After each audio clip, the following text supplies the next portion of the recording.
Joining me today for Angle and Perspectives Let's Have a Conversation is Joel Heinzeroth, former U.S. Army general and farmer/cattle rancher. Joel, thank you for joining me today. It's an honor and a pleasure. So, you grew up on a generational farm in northwest Iowa, but joined the military before really taking over the family farm, if I understand correctly. And then things didn't quite work out to plan, so now you're adjusting to a new season of life, would you say? Yes. My father, unfortunately, passed away in a farm accident right after I joined the Army. And, you know, one of the big things about agriculture, especially in the 21st century, is estate planning. And, no one lives forever. And, you need to have a plan in place. And luckily, my dad had a plan in place. It didn't necessarily ensure the farm was given to the next generation, but it did ensure that my mom would be taken care of. And luckily, he had set up an estate plan where mom was able to walk away without going into a whole lot of details. She was able to walk away debt-free with life insurance, which allowed her to get a fresh start, buy the proverbial, house in town and have another wonderful 10 years before pancreatic cancer unfortunately took her life. So, and I was already in the Army, so I just drove on with being in the Army and went from there. Gotcha. And you were one of 6 children? Yes, I was the last of 6. It was a 2,000-acre farm. It was basically corn, soybeans, and then hogs, and then a small herd of cattle. And then we did a whole lot of custom work and 6 semis to kind of just keep everybody busy year-round. Gotcha. And did you grow up wanting to become a farmer? I wanted to be a farmer, but unfortunately, being the last of 6, my father kind of looked at it as the prospects of me, inheriting the farm were, between slim and none. So basically, when I turned 16, he just made me an employee. A lot of farm kids, they work, quote unquote, for free. But dad was upfront with me and said, "Hey, I'm going to pay you a wage. And, I do hope that you can take over the farm someday, but if not, then, you've gotten something out of it other than a broken promise." So, and that's why I went towards the Army, because my father was really adamant about me finding a trade or a vocation, instead of just trying to take over the farm when I graduated from high school, like he did back in the 50s. It's just, the problem is, They wanted you to have options. Farming has gone from a way of life to a business in the last 100 years, and you really have to have a financial and business savvy that is a lot more than just being passion for being a farmer. Yeah, that's a really good point, actually, because if it does seem like if you're getting into it, you have to have something to sustain it. Yeah, you have to run it as a business. I mean, it's, and the business has got to make money, and it's got to put food on the table, and that's, I know we'll get into it later on, but that's kind of what I ran into with my current ranching venture in Oklahoma. You just have to be blunt honest with yourself and your family, and if it's not working, you've got to come up with you either got to change the plan or come up with a new plan. Yeah. So, what are some fond memories that you have growing up on the farm, and how did that influence you? Oh, just, being outdoors, Erica, being around, being part of the land, being around animals, working side by side with your family. I mean, it's just, I grew up as a young kid around farm machinery, got to play with, I played with the toy tractors, and then I got to play with the big ones. And the thing is that the lessons that my dad taught me and the hard work ethic that he instilled in me has carried me through the rest of my life. I mean, I'm 51 now.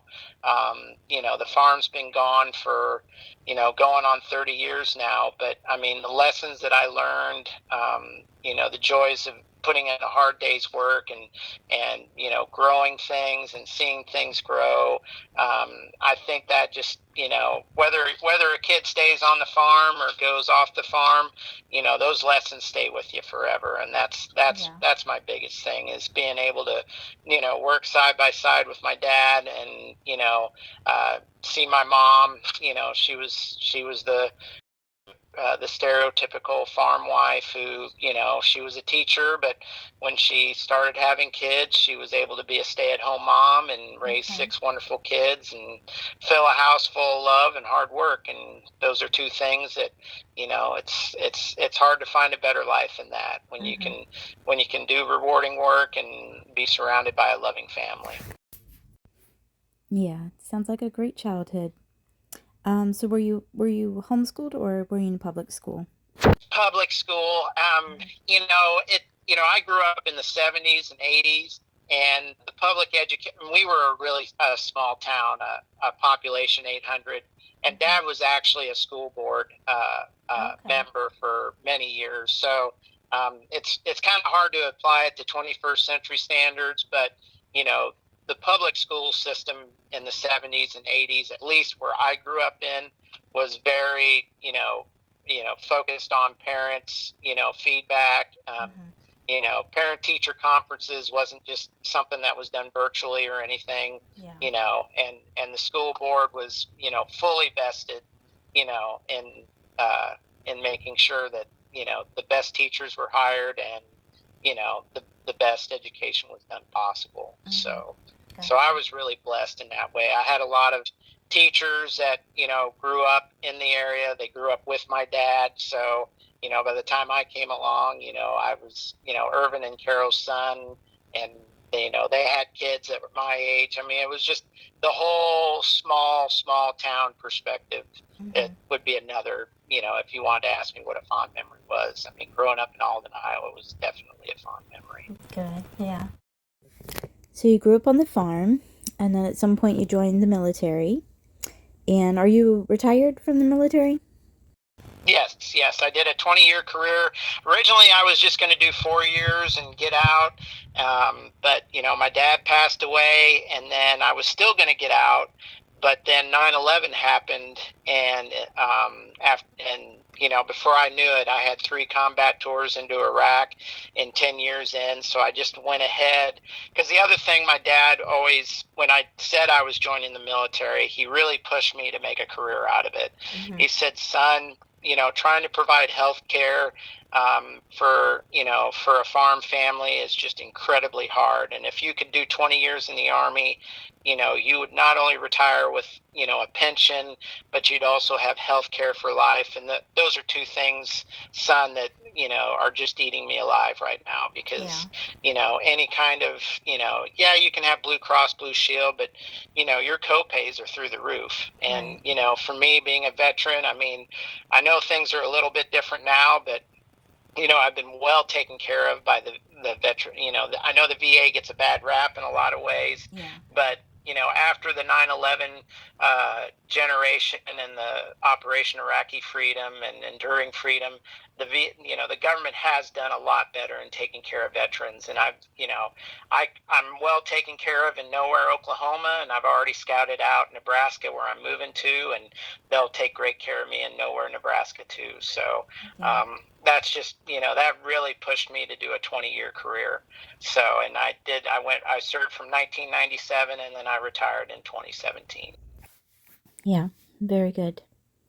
It does seem like a lot of the advocacy groups have been taken seriously, and a lot of good programs have popped up. No, we've certainly learned from the mistakes of Vietnam, and we had such a small percentage of the American population actually serves, and they're a precious commodity. Our sons and daughters, that raise our right hand and volunteer to go in harm's way to protect the American way of life. that's, I know we spent billions of dollars in wars, and I know money matters, but every son and daughter, husband and wife matters too. And I've been really impressed on how, like you said, that America is really focused on taking care of our veterans. Yeah. And what was your experience in the military? Did you enjoy it? Did you have dangerous encounters? I did 3 combat tours. The one thing that I loved the most was the people. I can live without some of the dog and pony show per se, but I mean I worked with some really amazing people. So I'm still friends with them today. Luckily, with social media and everything, it's just I'm blessed. I still talk to a lot of my comrades, and that's my of course, coming home from combat and seeing my family, is a priceless memory too. But just the people I served with was something I'll take to my grave and be very honored about. Good. I'm glad to hear you had a good experience. Were you off for like a long time? Did you have any issues with transitioning back into normal? I mean, I was diagnosed with PTSD, and depression and stuff like that. And it's, I mean, it wasn't all rainbows and everything. I mean, unfortunately, I tried to tough it out, and not seek help when things got bad. I hate to admit it, but I did self-medicate with alcohol, and it took a toll on me, and it took a toll on my marriage, unfortunately. And so the biggest thing I learned from that, and lesson I can tell other people is, you can try to be resilient, you can try to tough it out, but I mean, if it gets to the point where you feel like your life isn't worth living, then you've got to reach out. And I mean, suicide rates are still way too high in the military. And that's one of the things also, that wasn't a pleasant memory, but a memory I had from the farm was my dad was under, he was diagnosed as bipolar and had severe depression, just, failed crops, the farm crisis of the 80s and stuff, it weighed a lot on him. And, I just learned from him that just if you bottle it all up inside, it's not necessarily the healthiest thing you can do. And luckily, I finally got to the point where I won't say brave enough, but I finally, I was finally humbled and hit rock bottom enough that I reached out and got the help I needed to kind of, to cope with my past and, try to have a brighter future. Yeah. Well, thank you for sharing that. I'm sure that it'll be inspiring and encouraging to someone.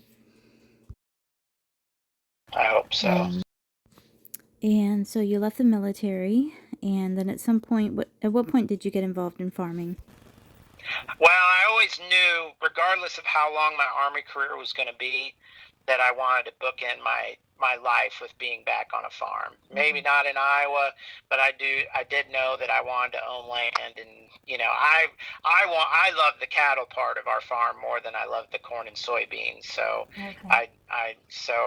when I was halfway through my military career, I found 440 acres that was close to where I was stationed in Fort Sill, Oklahoma, and I just decided, and a lot of people invest in the stock market. Well, I just decided in 2004 to invest in land, and luckily I found a beautiful property in southwest Oklahoma. And as my Army career got close to ending, I just started gearing up a cattle operation, and that's where I ran into Farmer Veteran Coalition, which is a nonprofit that helps veterans that are interested in agriculture, achieve their dreams, whether it's, a cattle ranch like me or just something simple, like raising chickens or beekeeping, or having raising food to sell at farmers markets, or fruit trees. There's lots of things that a person can do and call themselves an agriculturalist. And I just did a simple internet search and ran across Farmer Veteran Coalition, and they're an outstanding organization. They've got partners with everyone from Kubota Tractor to Tractor Supply. I mean, it's Wounded Warriors. So it's just one of those organizations a veteran can reach out to, and they've got the knowledge and the tools to really help you out, and they've certainly helped me out. Yeah. I looked up their website after you shared it with me. That was the first I'd heard of it. But I love their mission to mobilize veterans to feed America. And they, just through looking at the website, I could tell they had a lot of things going on to really help, and with the different partners that you mentioned. So I know it's... And it takes a lot of planning and a lot of training. You just can't, agriculture is expensive. Right. I mean, you can't just say, hey, I'm going to buy land and start raising corn and soybeans. I mean, you've got to put pencil to paper. And the nice thing about Farmer Veteran Coalition, yes, they have grants and things like that, but they also provide the education you need, to figure out, hey, is this realistic, or do I need to look at doing something else? Things like that. Right, yeah. So that's kind of along the lines of my next question. Would you recommend it, to other people, and how big of a role did it play in you getting started? What would you do if you hadn't found that? I mean, I would have still done cattle, but I mean, it would have been a lot. It would have been really hard. I would have grown a lot smaller. I mean, it would have took a lot longer, I guess I should say. I mean, the grant money that they provided me helped me buy a cattle chute that, there was no way I could have budgeted that with what I was bringing in. So, by doing that, that allowed me to spend more money on buying, cattle. And I think you can't ever have enough information at your hands. And it's just, you can get on YouTube and you can Google and stuff like that, but sometimes, the mentorship is really the biggest thing. Because, I've had lots, people have reached out to me, as they've retired, or, and they said, hey, I want to buy a ranch. And I'm like, well, what do you got? And, and a lot of times, I don't try to talk people out of it, but I just, there's such a thing as growing too fast. I mean, you can treat a farming dream like a credit card, and you can just go out and, instead of buying a new car or buying all new furniture, you can go crazy on equipment and everything, when really the basics are, you need land and you need a commodity to grow, whether it's corn, soybeans, or animals. And, you've got to be realistic. I mean, you still have to support your family. And then the other thing, you really have to have your family on board with it too. Right. I mean, you can't look at your significant other and say, hey, I want to start a farm. I mean, because it's going to take a lot out of your, you need to be a team with it. It's not just something you can do on your own 9 to 5 and come home and, hey, honey, I'm home. What's for supper? I mean, it's got to be shared work and it's a lifestyle, right? Yeah, it's a business, but it's a lifestyle too. It's, what's that one slogan? It's the toughest job you'll ever love. And that's, for sure, agriculture in a nutshell. Yeah. Yeah. I had some experience with, when my son was born, I guess is really what got me more interested in agriculture in general. But I wanted to, I wanted to have a little garden so we could grow our own food, and, you can't always trust things in the grocery stores, and I wanted him, to be able to have food that was clean and that I knew where it came from and that was safe and that kind of thing. And so just from my own experience, yeah, I probably, I know everyone says start slow, but I'm the type of person I like to start big, and I bought, like tons of seeds and all this, and sprouted them, and probably lost, like hundreds of little seedlings because, I just started too fast and didn't, really know what I was doing. Um, and then we bought uh, some chicks to raise. I actually had like a whole flock of um, ducks or geese. I can't remember. It's been so long, but um,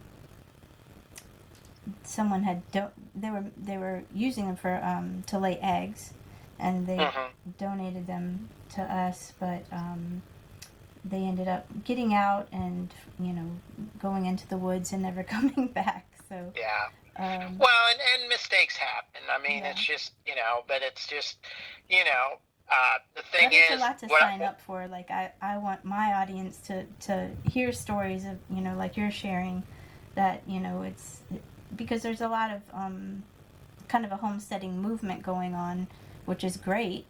But then a lot of people are kind of getting in over their heads before they know what they're yeah. doing, and And your inputs cost so much. I mean, you look at trying to get into chickens right now, and it's insane. I mhm, mean, same thing with cattle. I mean, cattle prices are through the roof. So it's just, that's why if you can find a mentor, and whether it's a nonprofit or a neighbor, or just reach out to the extension service. mhm, It really, that's the biggest thing I can tell people. You are not alone in this. There's lots of information out there. There's a lot of people that are willing to help you. I mean, every state has a land grant university that has an agricultural extension office, yeah, basically in every county, and those people are paid with tax dollars to help you succeed. So it's just, it always frustrates me when someone calls me and says, "Well, I didn't really know who I could ask, so I just kind of guessed." And I mean, mhm, if we can minimize the mistakes up front, it just you don't dig yourself into a hole. mhm, And that's why I only started out with 4 heifers, and I, I could have bought more, but I kind of wanted to stick my toe in the water. I wanted to raise them. I wanted to have a small calf crop. I wanted to experience calving where I'm not calving 20 animals. I'm just calving four, right, yeah, so, it's just the stair step. I mean, and for, like if you want to do a garden, well, hey, I can do a half-acre garden. Well, maybe we just do a fourth acre garden this year, yeah. and we Or sample with just start stuff. with And spinach or lettuce, just yeah, well, my mom had probably an acre of strawberries, Okay, and that was a lot of strawberries, but it was what she loved. yeah, So I mean, if you love what you do, it doesn't come across as work. right, So that's kind of the deal. It's not to tamper expectations or mhm, try to be a negative nanny or anything, but it's just like, you yeah. know Be realistic and practical. yeah, be realistic, and that way, if you make a mistake, you make a small mistake, and you learn from it, and you can succeed on a larger scale. Mhm. So as far as getting into cattle ranching, what does a cattle rancher do, and what's a typical day in the life of a cattle rancher look like? Well, for the most part, the unless you inherit, or born into a cattle operation, most cattle operations are going to be, you're going to have a job in town, and you're going to start your cattle operation on the side, whether you're going to raise show steers, or you're going to buy a couple calves to raise for beef, or if you're going to do like I did and did cow calf. um, so starting out, the number one thing you need is land with grass. And once you have that, I've got 440 acres, and that will basically support 50 mama cows. So I wrote that down in my little book, and I found a good breeder that was willing to, not only sell me animals, anyone will sell you animals, but also take the time to kind of tell you, well, if you buy these, you're going to have a lot less problems calving. If you crossbreed them with this bull, you'll get a bigger calf, which will bring you more money when you sell. So I hate to say it's networking, but it's networking like any other business, you network, you get with your local, you check out, your local cattle associations. Most states have cattle organizations, and there's even some counties that have their own county cattlemen associations. And there's national organizations, and the national ones have all kinds of workshops. I mean, what you need to realize is just like any other trade or any other, you need to approach every day as a learning experience. You're never going to learn. You're never going to know everything that you need to know to be a successful cattle rancher. You just have to have the knowledge that, hey, I need to continually seek self-improvement. Just like they teach you in the military, continually improve yourself, learn new things, study hard. I mean, it's the same thing with being in the cattle business. And you've got to learn that they've got to have grass, because if they don't have grass to eat, you can spend yourself into the poorhouse really fast buying feed, more feed than you need to. So you got to manage your stocking rates. You got to realize that in Oklahoma we're under the constant threat of drought, so you always have to have a plan. Hey, if it doesn't rain, then I know I'm going to sell a certain number of cows because I can't feed them all, so you can live to fight another day without having to go completely broke or having to sell all your cows when there's nothing left to eat.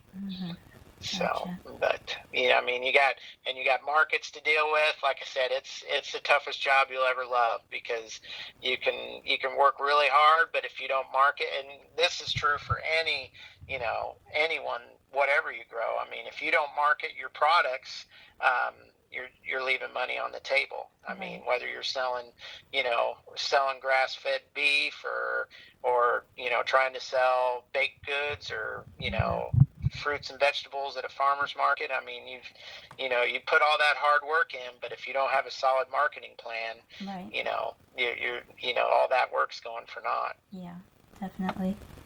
Yeah, I got into crafting as well, making soap, learning how to make candles, sewing, all kind of things. And I did, pretty decent, but then COVID happened, and things got a lot more difficult. So that was one thing that I recognized. If I'm going to make this successful, I have to, improve my marketing skills and my communication skills. So, yeah. I mean, because you're not.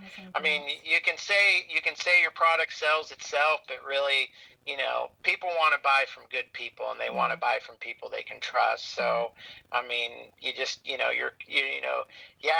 mean, you would think, hey, a cattleman doesn't need to worry about customer service. The cattle just moo. Yeah. But really, it's not that simple. You've got to put out a great product, and you got to, put your best foot forward.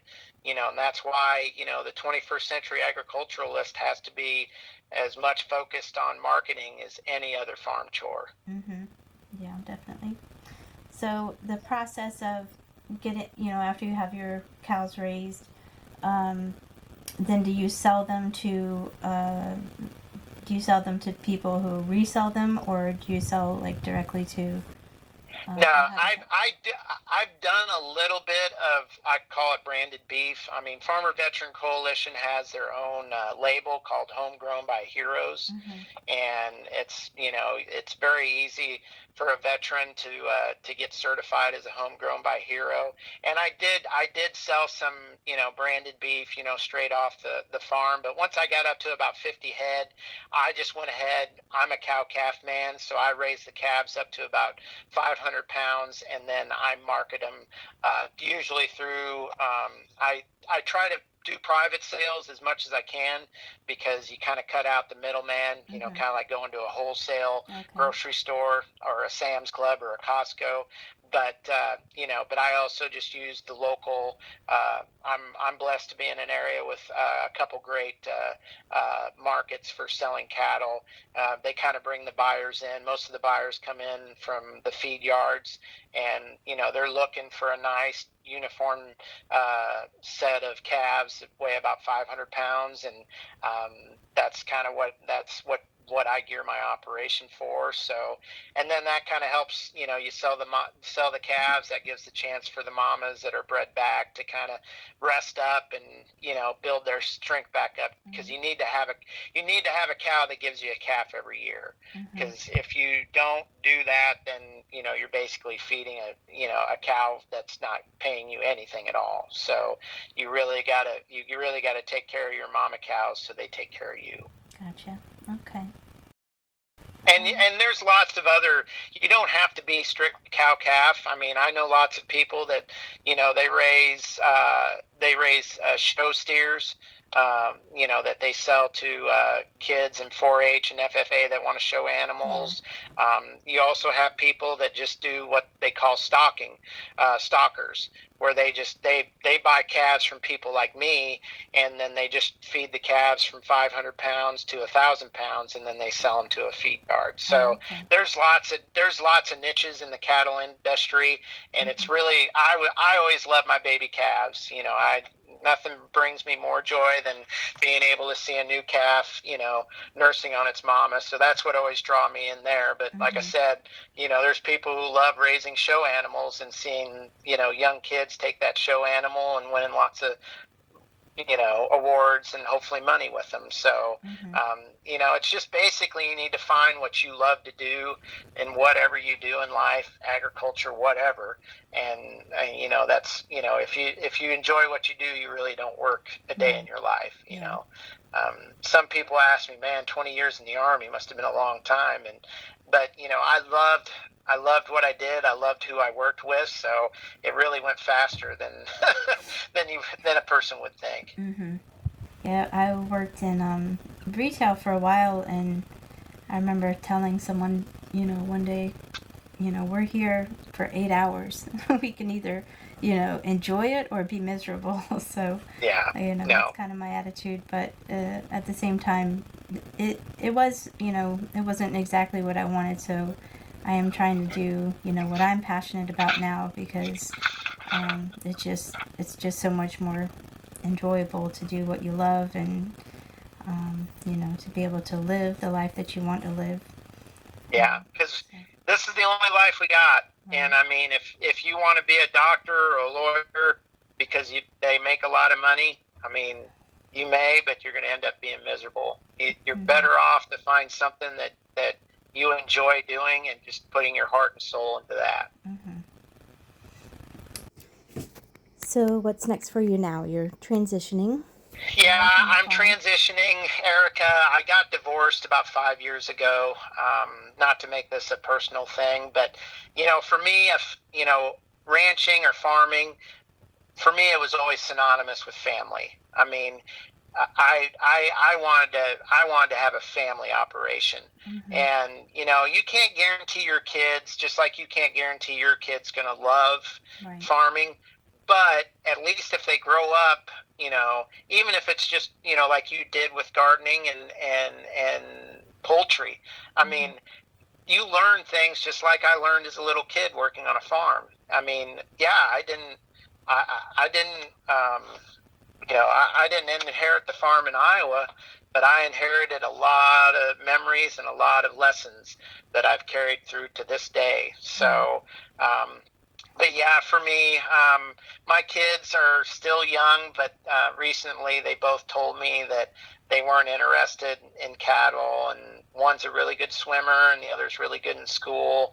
So I just kind of, you know, we talked about, you know, I penciled it out, and I was like, you know, I'm 52. I got coronary artery disease, and I'm in a lot of debt right now. I mean, I'm I'm paying my bills, but I'm not really, I'm doing it alone. And, do I keep doing this for another 10 years and work myself into the ground, or do I just try to find another job in agriculture? And I was blessed. I found a third generation family operation up in the Sandhills in Nebraska, and it's 25,000 acres and 750 head of cattle, and they need help. And I'll go up there, and most cowboys will tell you, most cowboys don't own the cattle, but but that doesn't mean they don't love what they do any less if it's somebody else's cows. And I mean, I learned that line in a movie, Tom Selleck movie, Monty Walsh,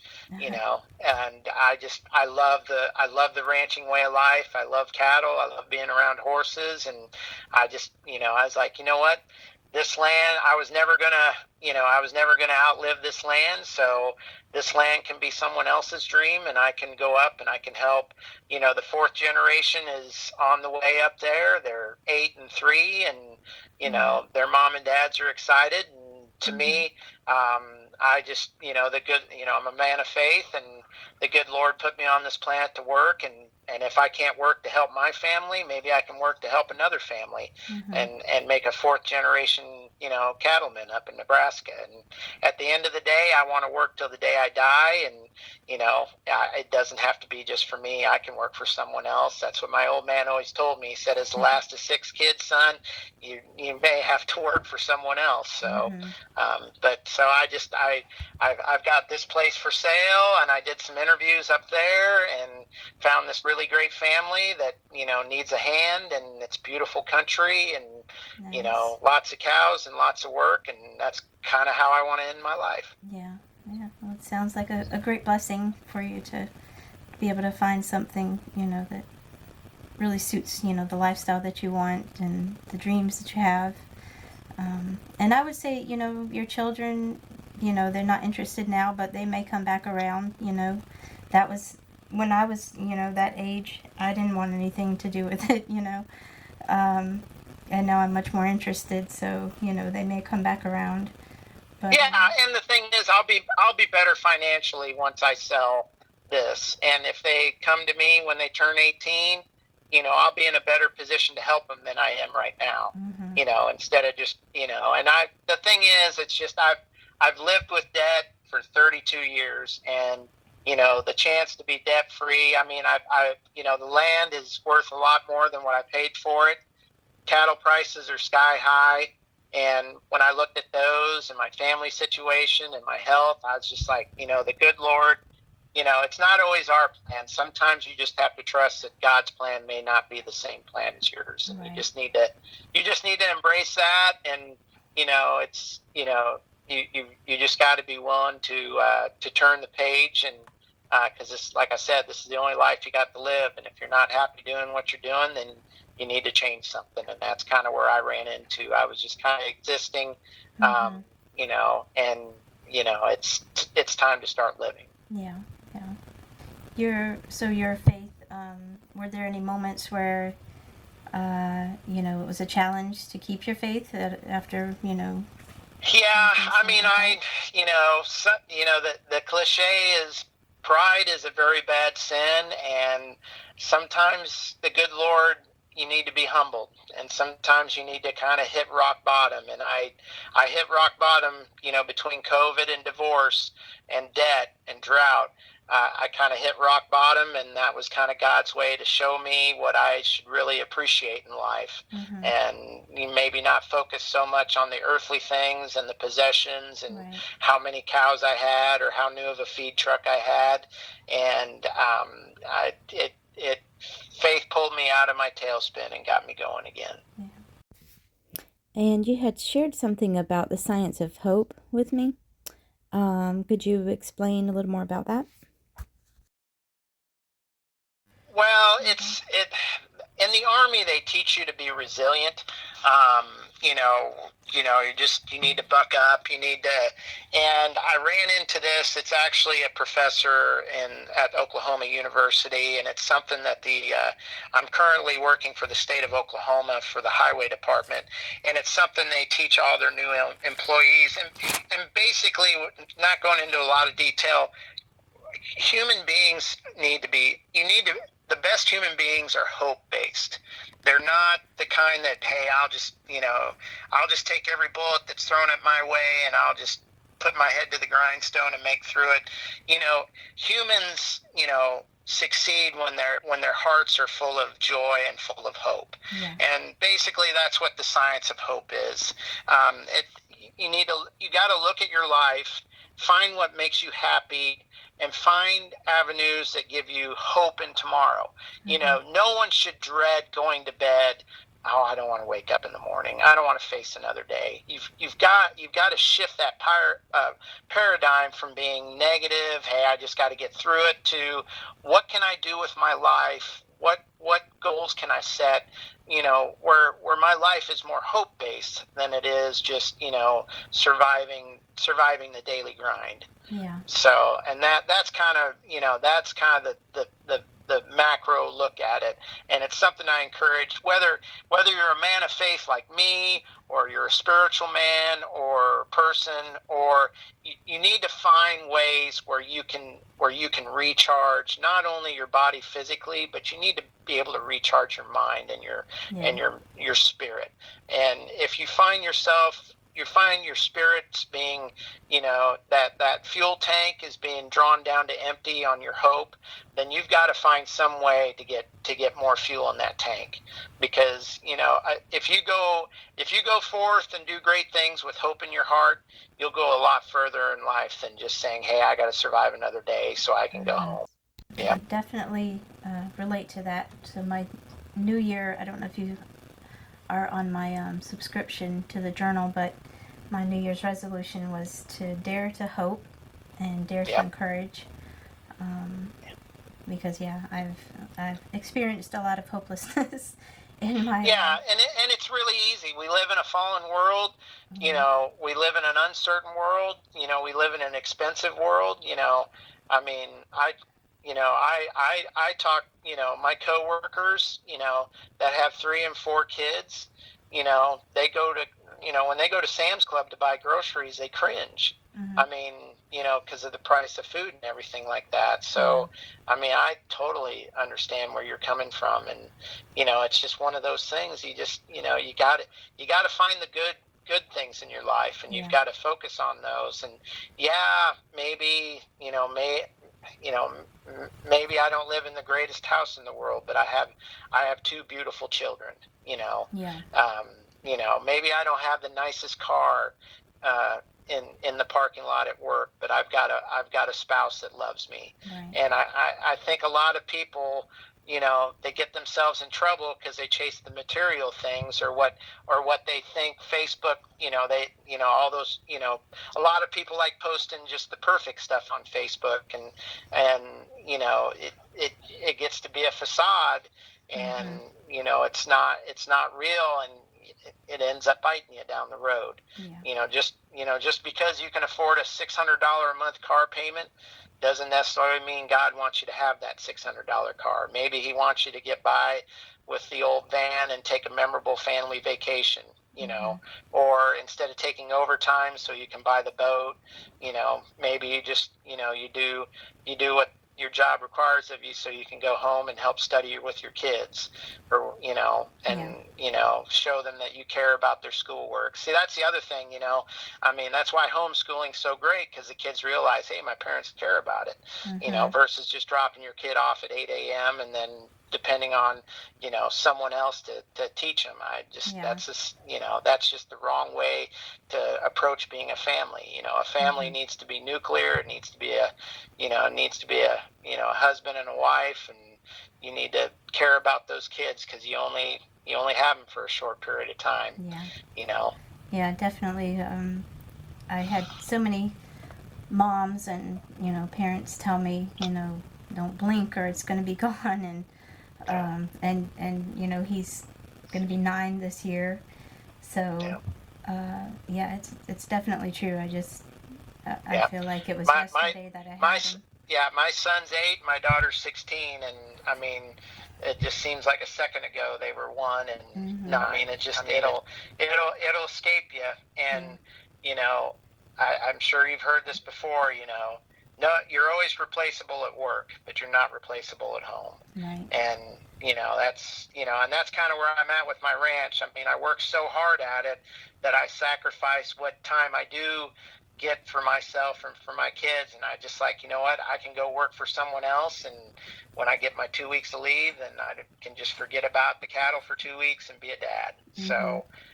And then I hope my son and my daughter come up and spend summers with me, and they can help me hay, and it won't be my hay and it won't be my tractor, but we'll get the same experience as if it was. Yeah. Yeah. That's great. Yeah, and I homeschool my son partly. Well, when he was a baby, um, I have the same ideals. Like I wanted him to be raised around animals. Like I didn't grow up on a farm per se. I never really Mm-hmm. thought of it that way. I guess you could say we kind of did, but we had we had more pets than anything. Um, but at one point we had quite a few chickens, and we had I think a mother cow and her calf at one time. Horses, um, lots of cats and dogs. So Yeah, um, that those, like you said, those memories, just growing up and having, kind of the freedom to run around in the fields and that exactly. kind of thing. I want my son to have that same kind of life. And um, for me, I've never had a lot of stability job wise, which has created, instability elsewhere. So um, part of my journey has been, finding alternative solutions to, just working a job rather than, or rather, finding communities, that support the kind of lifestyle that I want to live. Because, like you said, if you have a farm, there's no telling, if the children are going to take over, or if you, in my case, like I got sick, and that was another element that, made me think about things like I don't want to get invested in something that I'm going to lose Yeah, over getting sick and things like that. So um, I've found other communities, and of course, there's like the Amish people. They have a whole a whole big community, but I've found like smaller communities that are more intentionally, living certain kind of lifestyle. So yeah, that's yeah, something that I've been interested in. Um, but yeah, it's been a challenge. I never imagined, being a single mom, and at the same time, I chose to stay home because I was ready to go back to work. But once I had my son, like it just changed my life. Um, holding him and realizing like how fragile he was, and I just couldn't imagine putting him in daycare as a newborn because my husband passed when he was a newborn. yeah, Um, I just couldn't imagine, you know, him being that young and me passing him to a complete stranger. But also just, just the bond that we were having, I didn't want to lose. And so I've, I've had, to give up a lot of things, to sacrifice a lot of things to be able to stay home with him. And then after that, it became kind of a survival thing because, again, with COVID, messed up a lot of things. yeah, And I chose to keep homeschooling him because I was going to put him back into school, or put him in public school, but I felt like I didn't know if I was going to move here or there, or if this and that's going to happen. So I just felt like it would be more stable for him for me to home educate him, not have to pull him in and out of schools. But yeah, it's definitely been a challenge.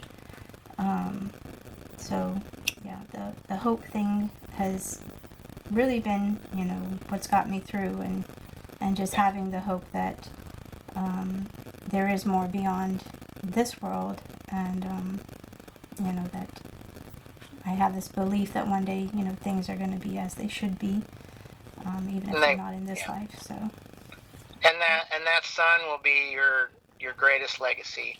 You can have 1,000 followers on Facebook and 10,000 on LinkedIn and Instagram, and your TikTok videos can be world renowned. But at the end of the day, it's the family we raise that echoes through eternity, and that's we have to work. I mean, we live in a fallen world, unfortunately.